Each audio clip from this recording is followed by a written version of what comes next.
一棵艾草點樣成為一支好嘅艾條呢？嗱，依家燕姐咧就喺湖北蕲春嘅揀艾工場，帶大家揭秘一下背後嘅答案。大家都問燕姐，你揾嘅艾條靠唔靠譜啊？睇過嚟，大家唔好以為做嘅艾條出嚟好簡單，冇過硬嘅工廠實力，根本就出唔到咁好嘅艾條。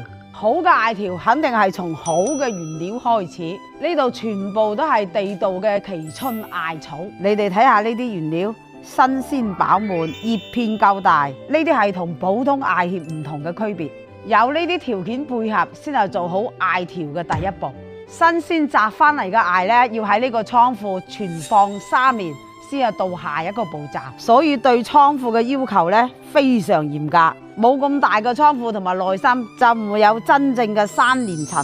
咁就係好嘅艾草第一個標準，陳化足3年嘅艾草，經過手工去枝去梗，只留塊艾葉，再經過古法石磨冷剪，避免高溫破壞精華。每一次嘅剪磨，再加上每一次嘅隔篩，要經過9磨9篩，先可以產出純正嘅艾絨。呢個就係好艾草第2個標準，純。就算需求量最大，都堅持非為手工嚟捲條，因為每一條艾條嘅緊實度，令到我哋用起上嚟呢，佢個艾火更均勻，效果更通透。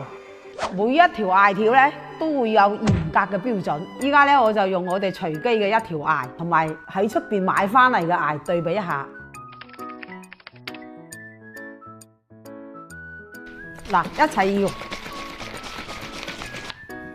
嗱，係咪睇到喺出邊買翻嚟嘅艾咧，非常之混濁，好多雜質。你睇下我哋呢啲水係好通透嘅。嗱，呢個咧就係我哋好嘅艾草第3個標準，真。